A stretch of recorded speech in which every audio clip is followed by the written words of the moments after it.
Olá, eu sou Guilherme Macalossi e este é mais um Perspectiva Brasil Paralelo, trazendo para você, que é nosso membro e nosso assinante, os assuntos que importam, análise dos fatos e várias temáticas, tanto do âmbito cultural quanto da segurança, educação, economia. Nessa semana eu tenho aqui comigo o colega Matheus Colombo Mendes. Matheus, é um prazer tê-lo aqui no Brasil Paralelo essa semana. Olá, Guilherme. Olá a todos. Boa tarde. O nosso convidado é o professor Rafael Falcon e nós vamos falar da seguinte temática: como blindar-se e proteger-se contra a estupidez. Rafael, seja muito bem-vindo ao Brasil Paralelo. Bem-vindo. Muito obrigado pelo convite, é um prazer estar com vocês.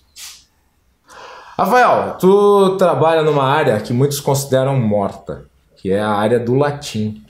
Como é que tem se desenvolvido esse trabalho? Olha, por incrível que pareça, o interesse é bastante grande, né? Que é coisa que eu não esperava quando eu entrei no ramo, né?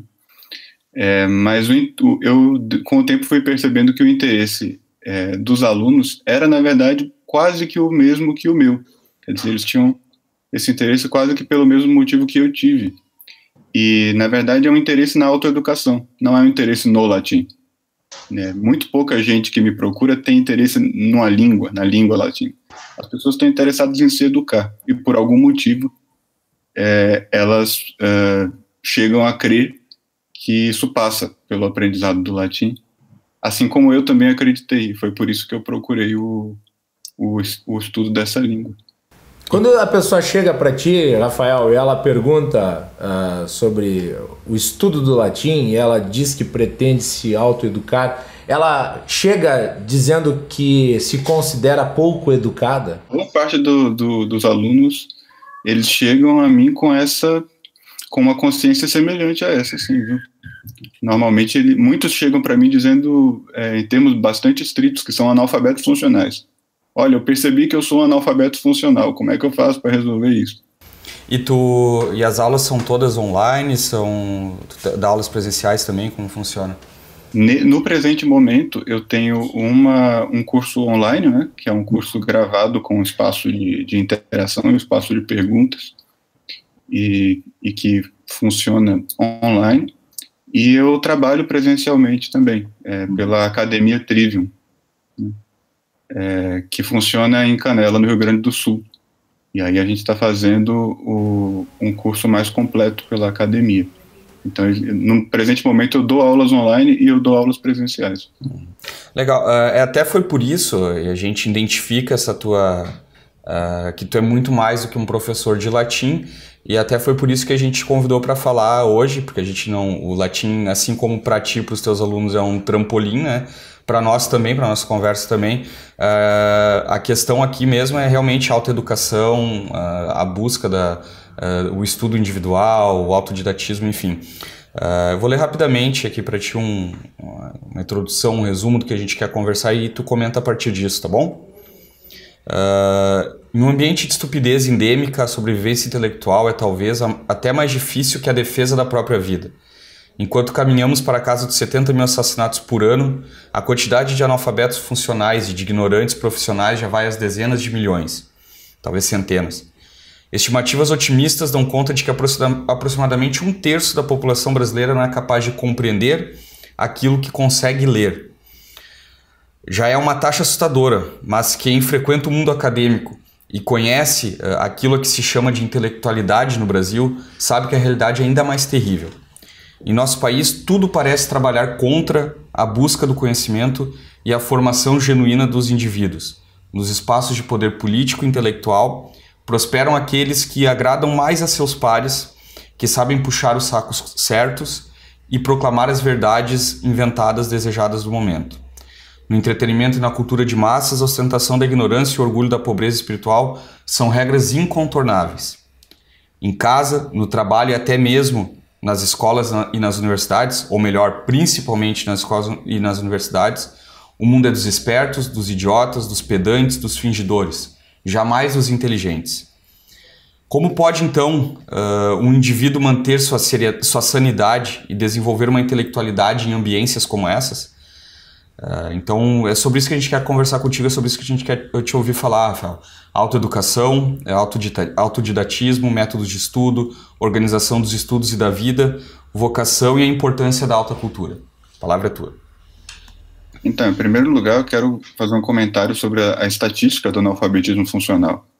Eu dei uma palestra na Paraíba, promovida pelo Instituto Borborema, que está no YouTube.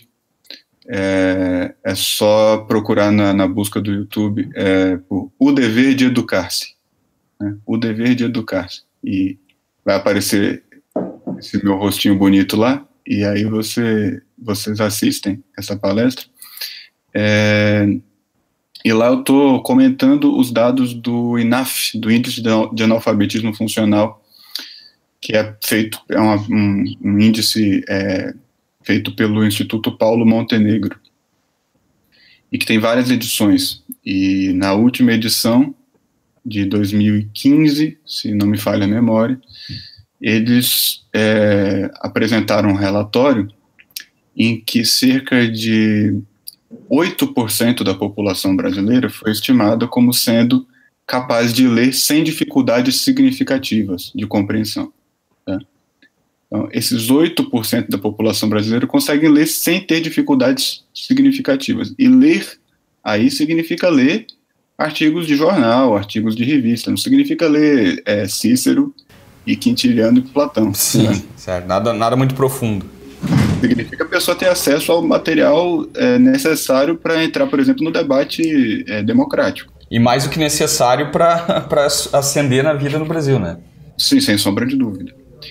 E entre os profissionais de educação, daí está uma coisa interessante do relatório de 2015, eles especificaram as áreas de trabalho das pessoas. Então, entre os profissionais de educação, né, as pessoas que trabalham na área da educação, ou seja, professores, diretores de escola, pedagogos, etc. Entre esses profissionais, o espantoso número de 16% conseguiam ler sem dificuldades significativas. Né? Gera um círculo vicioso de ignorância, né? Exatamente. Como é que você pode ter pessoas alfabetizando as outras e essas mesmas pessoas não estão alfabetizadas? Você tem analfabeto alfabetizando os outros. Isso não existe. Quem sabe, sabe. Quem não sabe, ensina no Brasil, né, em geral. Pois é. E a taxa dos profissionais da área de educação, evidentemente, é uma das maiores de todos os setores. Contudo, é 16%. Então, quer dizer que o que está acontecendo no Brasil é isso. Então, quando se fala em reformar a educação, normalmente se fala de dinheiro, mas é totalmente impossível você tornar um analfabeto alfabetizado mediante o aumento de salário. Isso não existe. Né? Se vai aumentar o salário do cara, ele vai ficar alfabetizado. Isso, não existe essa mágica. Certo. Aliás, todos os dados em termos de investimento na área da educação mostra que o aumento do percentual de recursos para o MEC não veio na mesma medida que melhores indicadores na área da educação. Ou seja, mais dinheiro lá não resolveu coisa nenhuma. Mas isso não é só institucional, né, Rafael? Porque a gente percebe até por esses dados que a imensa maioria dos professores não educa nem a si mesmo, né? Não busca nem se atualizar, nem se manter atualizado sobre o seu tema, sobre como se comunicar, didática, enfim, isso aí. Nem isso acontece, né? Embora a gente tenha que fazer uma ressalva, né, quanto aos professores, porque os professores, na verdade, eles também têm sido oprimidos no país. Eles têm sido oprimidos pela educação que eles recebem, pela formação que eles recebem frequentemente do Estado. E por seus pares organizados em sindicatos e associações, né? Sim. Os professores, por exemplo, eu fui recentemente dar um curso em Jundiaí para professoras da rede pública. E aí eu cheguei lá, uma das coisas que eu falei ali foi sobre a necessidade de você exercitar os alunos na memorização. Da importância da memorização para a educação de modo geral. Quer dizer, por mais que a memória seja uma faculdade baixa da inteligência, ela é a porta de entrada. Se você não tem aquilo resolvido, você não consegue entrar nos estudos superiores. Se você não tem uma memória treinada, você não consegue acessar estudos superiores, simplesmente porque quando você chega no final de uma frase, você não lembra o começo dela, não dá para você entender nada. Sim. Então, quer dizer, a faculdade da memória precisa de um certo treino. E eu estava explicando isso para os professores, e a gente sentia ali na sala o alívio das professoras quando elas ouviam aquelas coisas. Era como se elas estivessem, de fato, como se elas estivessem esperando muito tempo por alguém dizer aquilo para elas, né? Elas estão há muito tempo ouvindo um discurso contra a memória, e, no entanto, o ser humano tem um certo instinto a respeito do que é verdadeiro e do que não é. Então, você ouve aquele discurso de que não pode memorizar, de que memorizar é ruim, etc., e você fica com a pulga atrás da orelha. E quando elas ouviram o discurso contrário, elas sentiram, a gente percebia que elas estavam sentindo um grande alívio. Eu acho que cabe aqui a pergunta, Rafael, já que a memória foi colocada de lado na questão educacional, o que substituiu ela em termos gerais e qual que é o efeito negativo disso? E antes que você responda, isso a gente vê que acontece muito no ensino no Brasil.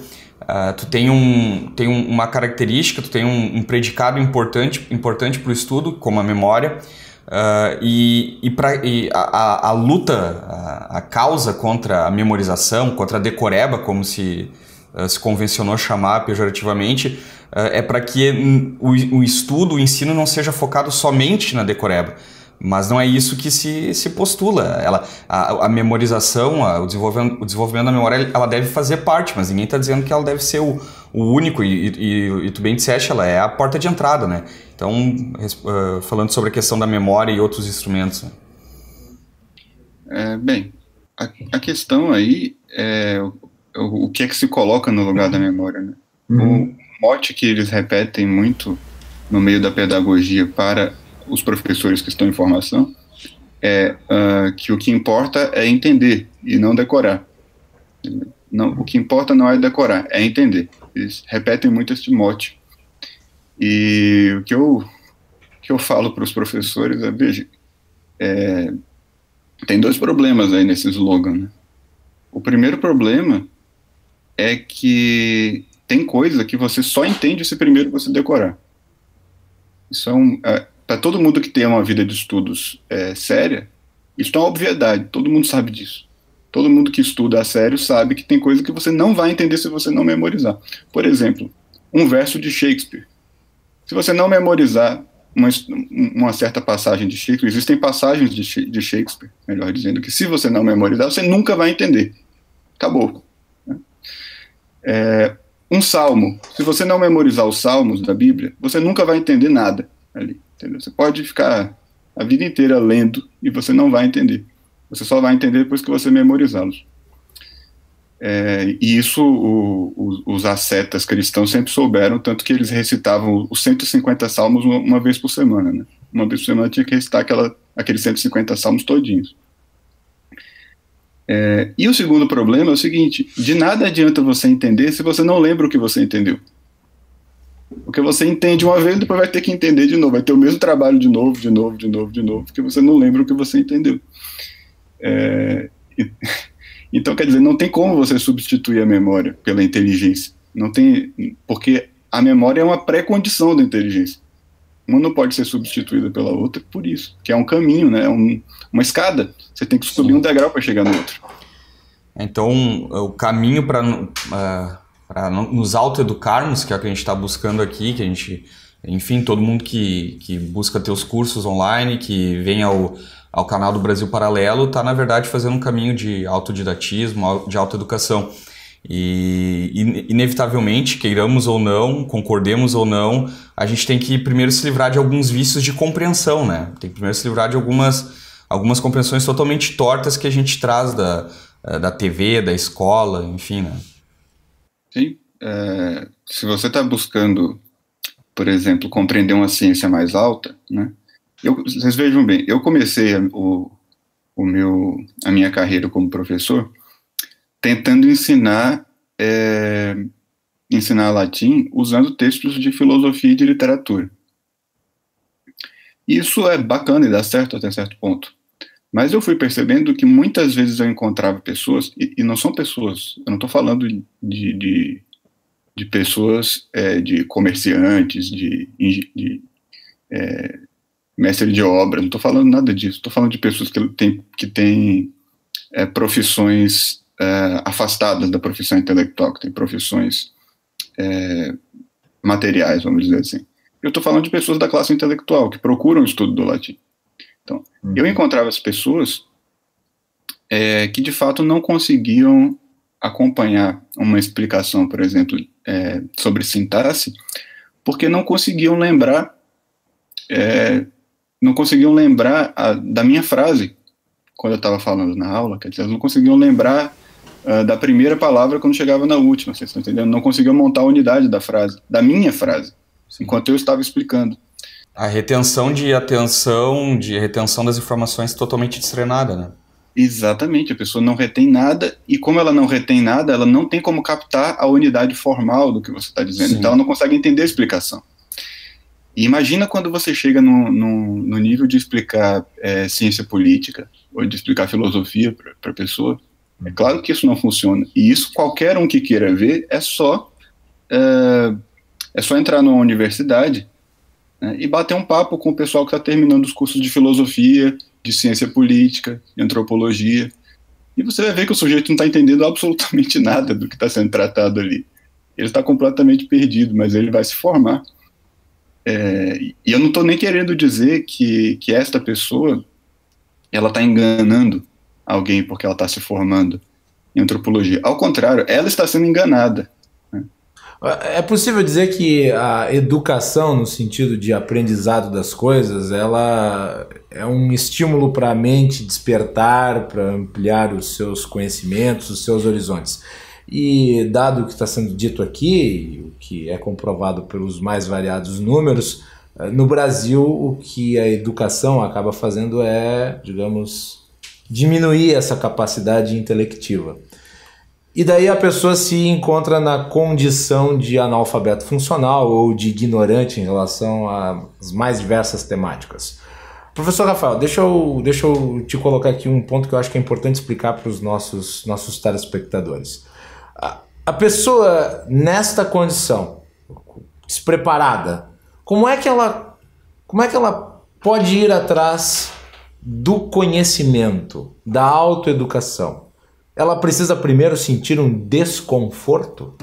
Sabe que uma das coisas interessantes do INAF, né, eu me interessei bastante pelo INAF nos últimos tempos, que uma das coisas que eles fizeram em uma das edições, depois eles não fizeram mais, mas uma edição mais antiga, foi assim, eles perguntaram para as pessoas, para os participantes da prova, como essas pessoas, elas mesmas avaliavam sua própria capacidade de leitura. E as respostas foram muito interessantes. Depois eles pegaram essas respostas e compararam com os resultados das pessoas na prova. Né? E a conclusão? E eles chegaram à conclusão, se você somar ali todas as pessoas que tinham dificuldades significativas de leitura, né, metade destas pessoas responderam que não tinham nenhuma dificuldade. Responderam que liam perfeitamente bem. Né? E depois, quando se viu o resultado da prova, se viu que metade, que todas elas ali estavam com dificuldades significativas de leitura. Quer dizer, por exemplo, você dá uma fábula para a pessoa ler e pergunta a moral da história, e aí você dá 6 alternativas, e a pessoa marca a alternativa errada, na moral da fábula. Então, é uma dificuldade bastante significativa de leitura. Né? Sim. E a prova deles era assim. E isso mostra uma coisa que a humanidade já sabia há muito tempo, mas talvez não estivesse muito divulgada até o presente momento, que é o seguinte: o sujeito, quanto menos educação ele tem, menos ele sente falta de educação. E daí, por isso que eu fiz a pergunta, como é que ele faz para descobrir que ele não está educado o suficiente e ir atrás do conhecimento? Justamente, isso começa com um choque. Né? Alguma coisa acontece na vida do sujeito que mostra para ele que ele é um idiota. Idiota no termo mais técnico possível, né?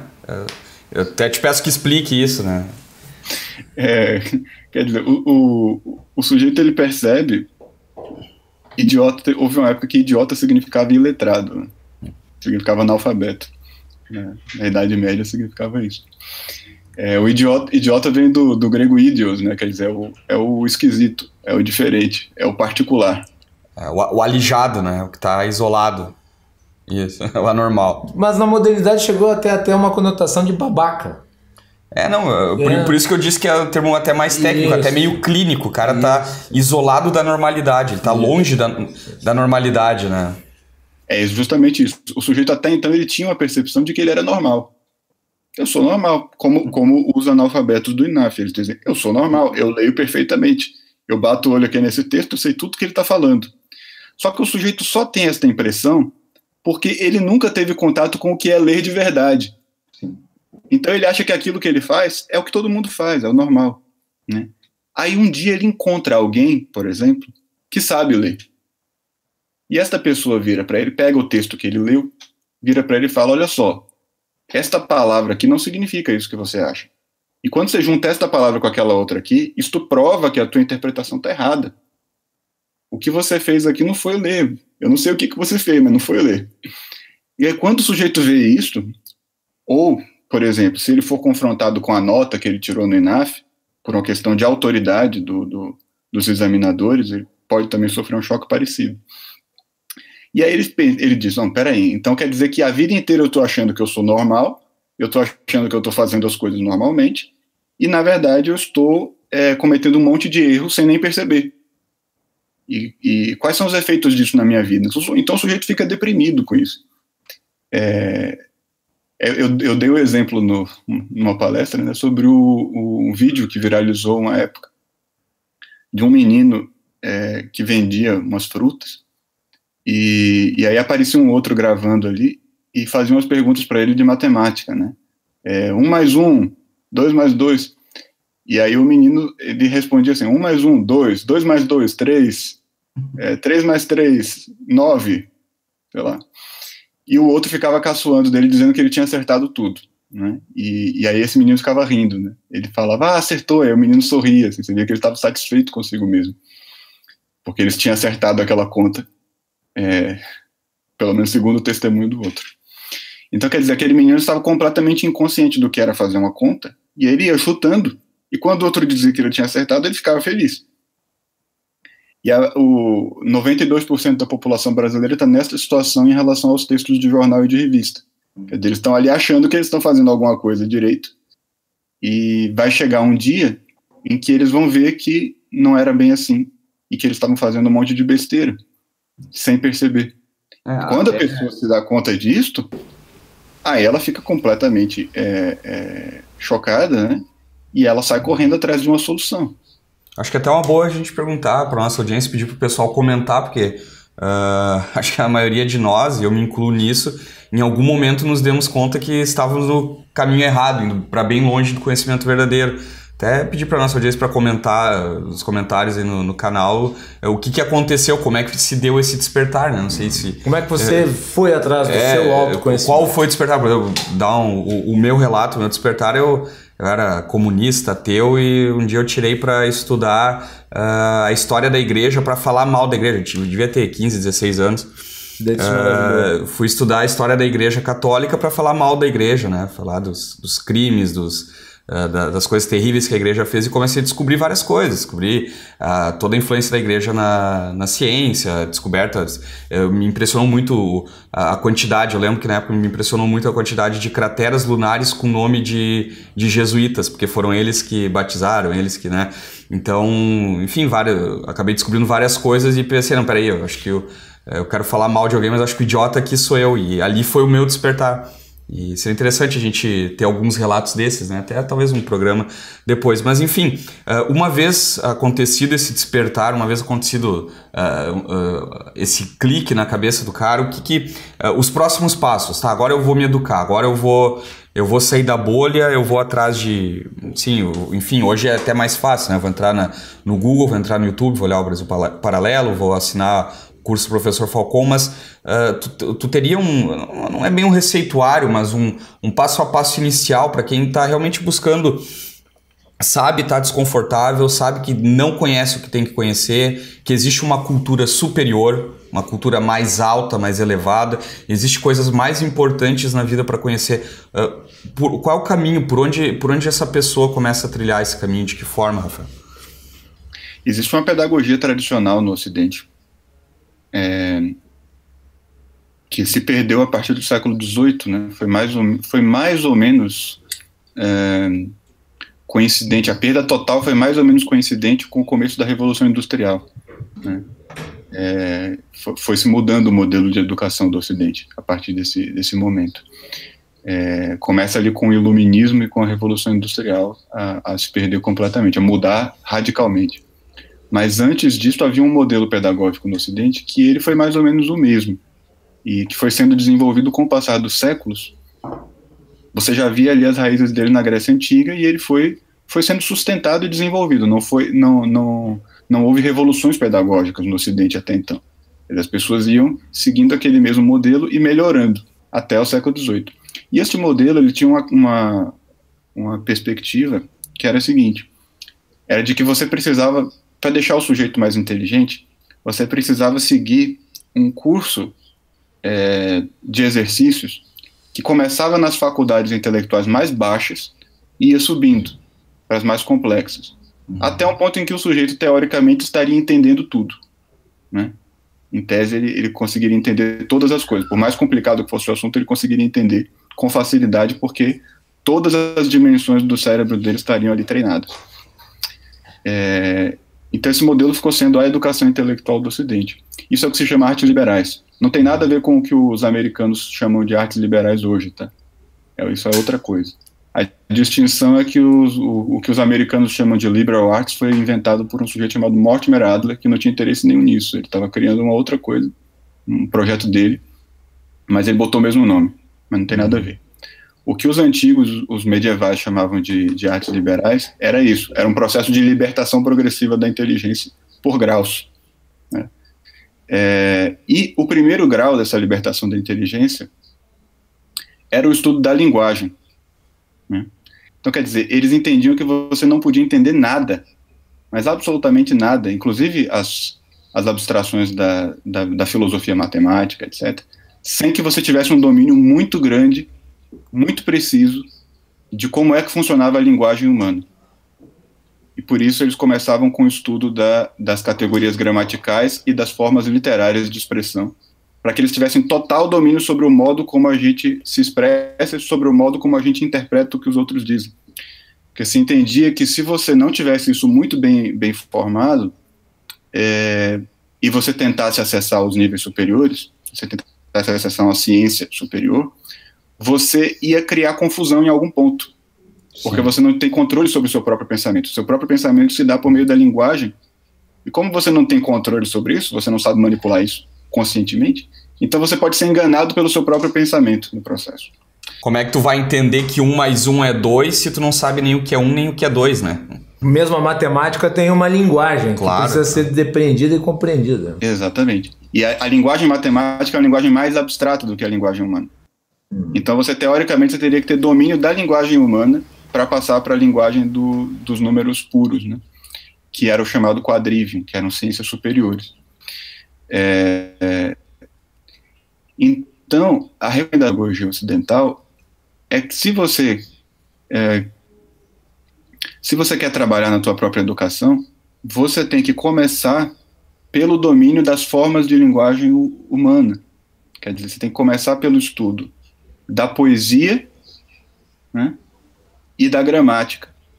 E você tem que garantir que você entende tudo o que está acontecendo ali, para que você tenha firmeza suficiente para entender as ciências mais complexas. Poesia lato sensu, incluindo literatura ou apenas poesia, só para esclarecer? Olha, poesia stricto sensu. Um dos motivos para o estudo da poesia é que precisava haver um treino da memória. Aí, ó, de novo a memória que foi sonegada pela educação. Não existe nenhum lugar melhor para você começar a treinar a memória do que pela poesia, né? A poesia tem uma partitura para você seguir, né? É diferente de você já começar tentando memorizar prosa, por exemplo, né? Em que você não tem nenhum padrão acertado. Então a poesia é estrito sensu mesmo, né? E aí depois se passava para estudos de formas discursivas mais complexas, como as formas oratórias, as formas dialéticas, em que se tratava da discussão de conceitos, e só depois se passava ao estudo das abstrações da filosofia. Então, quer dizer, eles tinham um curso bem definido. Então, eu diria que se você quer começar a desenvolver a inteligência para valer, tá? Pelo estudo da poesia, da gramática, e o motivo pelo qual eu ensino latim é justamente porque o latim é um instrumento bastante precioso para você estudar gramática, né? É muito mais fácil você entender gramática em latim do que em português, né? Até uma senhora me perguntou numa palestra recente, ela era professora de português, ela me falou assim, mais ou menos, não foi bem com essas palavras que ela disse, mas ela me falou assim, como se latim fosse uma coisa muito avançada para dar para as crianças pobres, né? As crianças pobres ainda não aprenderam nem o feijão com arroz e você já quer dar o caviar. E eu falei para ela, não, mas o latim não é o caviar, o latim é que é o feijão com arroz, o caviar é o português, né? Porque você já tentou entender o que é objeto direto em português? É muito difícil. Mas se você for estudar o latim, você vai entender isso rapidinho. Então, quer dizer, o latim é mais fácil, né? É mais fácil você entender essas coisas em latim. Até porque ele é a base de várias das línguas, né? Então, ele é uma matriz, um DNA. Exatamente. Você capta as estruturas com muito mais facilidade. Quando eu tinha 15 anos, eu peguei a gramática latina do Napoleão Mendes de Almeida para estudar. E aí ele explica o que é um objeto direto, né? Logo no comecinho. E explica ali para ensinar o que é o acusativo em latim. E eu comecei a estudar aquilo e falei, nossa, eu estou há anos estudando esse negócio de objeto direto, nunca tinha entendido. Agora eu finalmente entendi, né? Então, quer dizer, é muito mais fácil você entender essas coisas com o latim. O latim é um instrumento muito precioso para isso. Além de todo o resto, de todas as facilidades que ele dá para a compreensão do português, né? Pelo vocabulário. Então, em poucas palavras, assim, de uma forma bem direta, seria começar a dar um passo atrás e voltar ao estudo da linguagem, voltar ao estudo da nossa própria gramática, da nossa própria língua, dos nossos poemas, da nossa literatura, né? Exatamente. Inclusive, vocês do Brasil Paralelo, né, vocês têm um público muito interessado em política, né? Isso não quer dizer que a pessoa tem que aprender poema através dos poemas do Michel Temer, né? Por favor, não faça isso. Vamos para os clássicos. Esse sistema de educação, o sistema ocidental, ele começou como uma formação para formar políticos, né? A ideia dos gregos e dos romanos era formar políticos, e eles começavam estudando poesia, né? Eles começavam estudando Homero e Virgílio. E falando em Homero, Virgílio, é muito importante, e existe bastante confusão quanto à questão da autocultura, né? É muito comum que quem chegue a ter esse despertar, do qual a gente tem falado, vá direto, vá buscar meios de se educar na autocultura, seja na literatura, na música, nas artes. Eu queria que tu falasse brevemente sobre a questão da autocultura. A gente não tem mais muito tempo, mas acho que tu poderia falar por horas sobre isso, mas como distinguir, em linhas gerais, como distinguir a alta cultura do resto, da cultura média, da cultura baixa? Por que ela é tão importante? E além disso, por que a preferência pela autocultura não se trata de uma mera questão de gosto, como querem pensar aquelas pessoas que têm preguiça ou comodismo, não querem ir além de seus gostos habituais? Elas costumam dizer, isso é besteira, é uma questão de gosto, né? Eu costumo fazer a comparação aqui. Como é que você explica o processo mental, o processo psicológico, a compreensão de que as pessoas sempre querem o melhor naquilo que se refere a apetites mais baixos, né? Como na questão da gastronomia, por exemplo. Todos queremos sempre o melhor, o mais gostoso, e faz todo sentido. Mas quando a gente fala de cultura, qualquer coisa serve, qualquer coisa para ouvir, para assistir. A gente aceita, a gente assiste qualquer coisa, ouve qualquer coisa. Enfim, fala sobre a questão da autocultura, por favor. Olha, primeiro eu vou remeter a um artigo que está no meu site, na seção de artigos, chamado Dois Sentidos de Cultura, tá? Quem tiver interesse vai lá e lê o artigo, que essas coisas talvez fiquem mais explicadas. Mas é o seguinte, a ideia de alta cultura, que é uma ideia baseada no sentido de cultura do crítico inglês Matthew Arnold, que é um crítico do século XVIII, XIX, ela se fundamenta numa concepção do ser humano que supõe que o ser humano precisa melhorar. Quer dizer, que a gente não vem ao mundo bons, certo? Ou seja, Adão e Eva cometeram o pecado original E eles, naquela época, eles eram bons naturalmente, eles não precisavam de educação. E aí, eles cometeram o pecado original e vieram as trevas sobre a inteligência. E a partir dali, o homem precisa se regenerar. E ele precisa se regenerar mediante alguma espécie de artifício. Então, a partir daí, começam a surgir vários tipos de produção humana. Vai haver uma produção humana que vai te jogar para baixo, e vai haver uma produção humana que vai te jogar para cima. Se você passa o teu dia ouvindo funk, isso vai te jogar para as tuas paixões mais vis. Você vai ficar cada vez mais identificado com a parte mais baixa do seu ser. E vai chegar um momento que você vai virar aquilo mesmo. Você não vai mais nem lembrar que você já foi alguma outra coisa. Você vai ficar com a inteligência da Eguinha Pocotó, basicamente. Sim, você vai virar a Eguinha Pocotó, é isso que você vai ser, né? Já dizia Camões, transforma-se o amador na coisa amada. Então, quer dizer, aquilo com que você convive, aquilo que você pensa, aquilo que você procura, vai te transformar. Você vai se tornar igual àquilo. Se você gosta de uma mulher que é chata pra caramba, você vai ficar chato igual a ela, né? Você vai ficar perto dela, você vai ficar conversando com ela, você vai sair com ela, você vai ficar igual a mulher, né? Você gosta de uma pessoa que é mentirosa, você vai ficar mentiroso também. Isso é a experiência humana universal.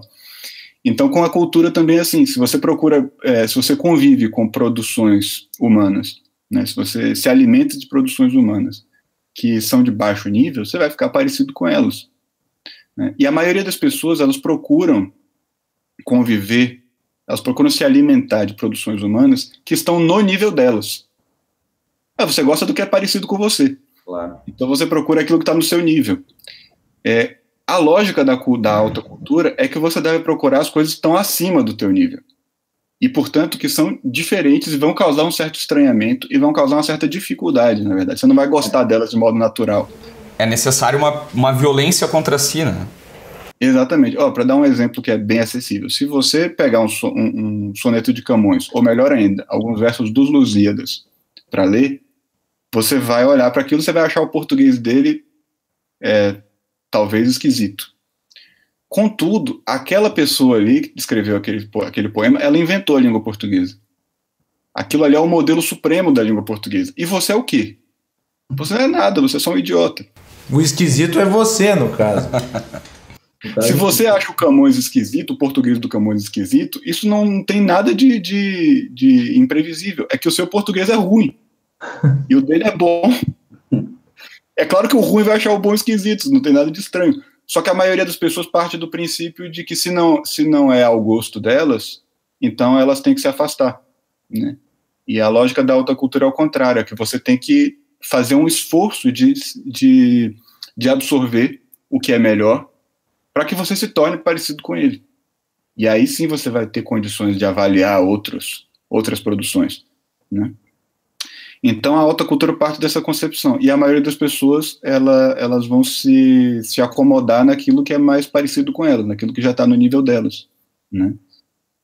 E hoje existe uma propaganda disso, de você não procurar o que é melhor, de você, vamos dizer assim, uma propaganda da soberba, sabe? Uma propaganda do orgulho, né? Você é muito bom, você é o melhor, então você não tem que se esforçar para entender a linguagem do Camões. O seu português é maravilhoso. Você tem que ficar com o seu português. Só que se você se esforçar para se acomodar ao Camões, para aprender com ele, com o passar do tempo você vai ver que aquilo está te fazendo bem, né? Que você está conseguindo falar mais coisas, que você está conseguindo entender mais coisas. E aí você vai ver que realmente no começo você estava errado. Mas isso é uma coisa que a pessoa precisa experimentar. Se ela não der uma chance ao Camões, ela não vai sair desse estado, né? E aí ela fica nessa situação dos analfabetos do INAF, né, que acham que estão perfeitamente bem, que não tem problema nenhum com eles, e na verdade estão sofrendo, sem saber que estão sofrendo, sem saber quais são as causas.